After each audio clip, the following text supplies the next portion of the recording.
நீதிமொழிகள் 13ஆம் அதிகாரம் 2ஆம் வசனத்தின் முதல் பகுதி. மனுஷன் தன் வாயின் பலனால் நன்மையை புசிப்பான். அல்லேலூயா. சாப்பாடு வாய் வழியாக தான் போகுது. ஆமென். அப்போ ஆகாரத்தை புசிப்பான் அப்படின்னு தான் என்ன செஞ்சுருக்கணும், இருந்திருக்கணும். ஆனால் எப்படி என்னதை புசிப்பான் இருக்கு? நன்மையை புசிப்பான். அப்போ வாய் வெறும் ஆகாரத்தை உட்கொள்வதற்கு மாத்திரம் கொடுக்கப்படவில்லை. அல்லேலூயா. ஆண்டவர் நமக்காக அநேக நன்மைகளை ஆயத்தம் பண்ணி வைத்திருக்கிறார்.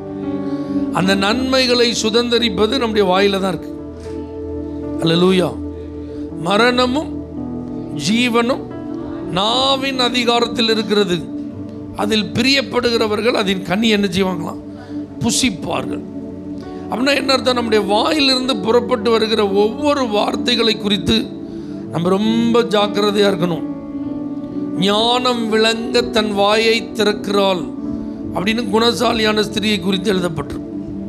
அப்போ நம்ம வாயிலேருந்து ஒரு வார்த்தை வருதுன்னா அதில் ஞானம் இருக்கணும், ஆலோசனை இருக்கணும், அது காயத்திற்கு மருந்தாக இருக்கணும், கண்ணீரை துடைக்கும் கரமாக இருக்கணும், உற்சாகத்தை ஊட்டக்கூடியதாக இருக்கணும்.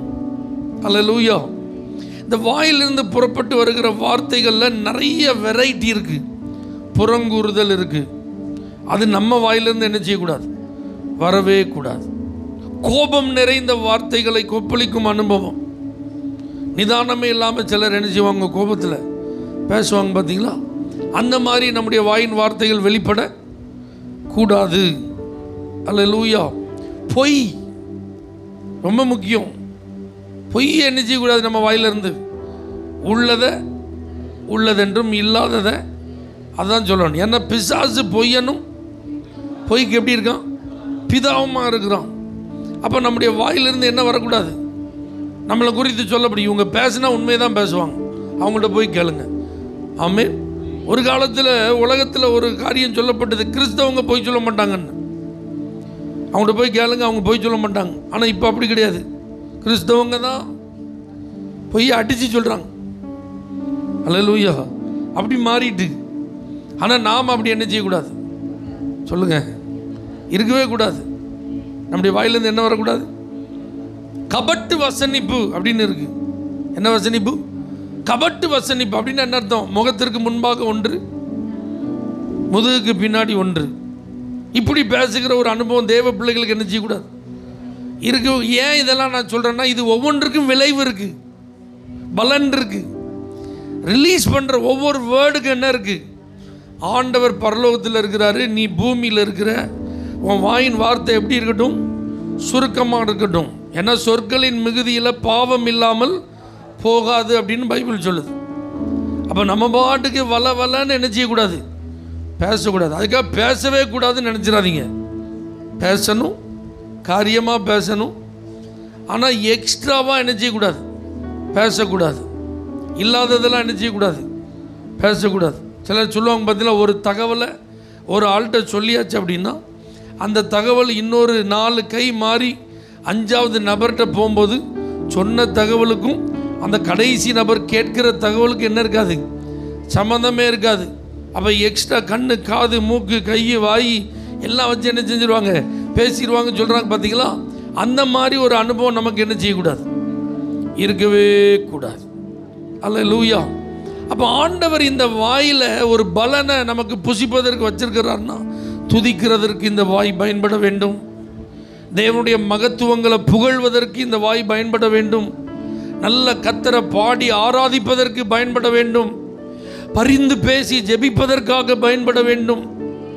மற்றவர்களுக்காக தேவ சமூகத்தில் மன்றாடுவதற்கு இந்த வாய் என்ன செய்யணும்? பயன்பட வேண்டும். அல்லேலூயா. ஒரு அல்லேலூயா சொல்லுங்க. அப்போ நம்முடைய வாயின் வார்த்தைகள் உப்பால் சாரமேற்றப்பட்டதாக என்ன செய்யணும்? இருக்கணும். சுவிசேஷத்தை அறிவிக்கிற வாயா என்ன செய்யணும்? இருக்கணும். கர்த்தர் நமக்கு செஞ்ச நன்மைகளை சாட்சியாக சொல்கிற வாயா நம்முடைய வாய் என்ன செய்யணும்? இருக்கணும். அல்லேலூயா. அப்போ பாருங்க, தாவீதினுடைய அனுபவத்தில் பாருங்களேன், என் வாய் மீறாதபடிக்கு நான் அதை என்ன செஞ்சேன்? காத்து கொண்டேன். அப்போ சில நேரத்தில் நம்ம வாய் மீறதுக்கு என்ன இருக்குது? வாய்ப்பு இருக்குது. அல்லேலூயா. இன்னொரு இடத்துல சொல்றார், நலமானதையும் பேசாதபடிக்கு நான் எப்படி இருந்தேன், கொஞ்சம் சைலண்டா இருந்தேன். அப்ப சில இடத்துல நல்லது கூட என்ன செய்ய முடியாது. அப்ப அந்த இடத்துல எப்படி இருக்கணும், வாய் திறக்காம. இதெல்லாம் கர்த்தர் நமக்கு கிருபை தரணும். அல்லேலூயா. தாவீது ஜெபிக்கிறார், என் வாயின் வார்த்தைகள் இருதயத்தின் தியானங்கள் உமக்கு முன்பாக பிரீதியாயிருக்கட்டும், பிரியமாயிருக்கட்டும். ஏன்னா இருதயத்தின் நினைவுனால் தான் வாய் பேசும். அப்ப இருதயத்தின் நினைவுகள்லாம் கர்த்தருக்கு முன்பா ஆராயப்படுகிறது. ஏன்னா நம்முடைய நினைவுகளின் தோற்றங்களை அவர் தூரத்திலிருந்து அறிகிறார். நம்முடைய நாவிலிருந்து சொல் பிறப்பதற்கு முன்பே நம்ம என்ன பேச போறோங்கிறத கர்த்தர் பார்க்கிறார், அறிந்திருக்கிறார். அப்ப அது எப்படி இருக்கணும், ஆண்டவருக்கு முன்பாக பிரியமா இருந்தாதான் வாயிலிருந்து வெளியில வர்ற வார்த்தை எப்படி இருக்கும், ஆண்டவருக்கு முன்பாக அங்கீகரிக்கப்படுறதா இருக்கும். அல்லேலூயா.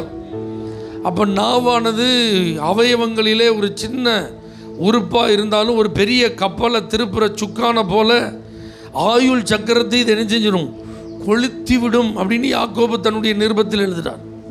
அப்போ இந்த நாவின் வார்த்தைகளுக்கு உருவாக்கும் வல்லமை இருக்கு, அழிக்கும் வல்லமை இருக்கு. அல்லேலூயா. அப்போ நம்முடைய நாவின் வார்த்தைகள் உருவாக்க கர்த்தர் பயன்படுத்துவாரா. விசுவாசத்தை அறிக்கையிட்டு நன்மைகளை பெற்றுக்கொள்ள கர்த்தர் நமக்கு கிருபை தருவாராக. அல்லேலூயா. உதடுகளை விரிவாய் திறக்கிறவனோ கலக்கம் அடைவான் இருக்கு. சிலருக்கு பிரச்சனையே வாயினால் அவங்க பேசின வார்த்தை தான். பேசிட்டு வந்துட்டு அதுக்கப்புறம் லபலபா நினைச்சிருப்பாங்க, ஐயோ பேசிட்டேனே, எல்லாத்தையும் சொல்லிட்டேனே, அவங்கள்ட்ட சொல்லிட்டேனே அப்படின்னு. அல்லேலூயா. நமக்கு அப்படிலாம் என்ன செய்யக்கூடாது, பதட்டமே வரக்கூடாது. ஆண்டவர் நம்முடைய வாயின் பலனை நன்மையாய் மாற்றுவாராக. ஆண்டோட அப்படி நீங்கள் ஜோமன், ஆண்டவரே என் வாயிலிருந்து புறப்பட்டு வருகிற ஒவ்வொரு வார்த்தையும் அது எனக்கு ரிப்பீட் ஆகும்போது எதா வரணும், நன்மையாக வரணும். அல்லேலூயா. எந்த நன்மையையும் என் வாயின் வார்த்தை கேன்சல் பண்ணிடக்கூடாது. எந்த ஆசீர்வாதத்தையும் என்னுடைய வாயின் வார்த்தை டெலீட் பண்ணிடக்கூடாது. எனக்கு வர வேண்டிய ஆசீர்வாதங்களை என்னுடைய வாயின் வார்த்தை ரிஜெக்ட் பண்ணிடக்கூடாது. என் வாயின் வார்த்தைகளினால் நான் நன்மையை புசிக்க எனக்கு கிருபை தாரும் என்று ஜெபிப்போம். கர்த்தர் நன்மைகளை அனுபவிக்கும் பாக்கியத்தை வாயின் வார்த்தைகளின் மூலமாய் நமக்கு தருவாராக. பரிசுத்த பிதாவே, எங்களுடைய வாயின் வார்த்தையில் நாங்கள் கவனமாக இருக்க உதவி செய்யுங்கப்பா. மாறுபாடான உதடுகள் எங்களுக்கு இருக்கவே கூடாது. எங்கள் வாயிலிருந்து வர்ற வார்த்தையெல்லாம் உங்களை புகழ்கிறதும் உங்கள் நாமத்தை பறைசாற்றுகிறதும் எங்களுக்கு நீங்கள் தந்திருக்கிற விசுவாசத்தை அறிக்கையிடுகிறதும் உம்முடைய புண்ணியங்களை அறிவிக்கிறதும் உம்மை புகழ்ந்து பாடுவதும் இந்த அனுபவங்களுக்கு எங்களுடைய நாவு உபயோகப்படுத்தப்படுவதாக. இயேசுவின் நாமத்தில் பிதாவே, ஆமென்.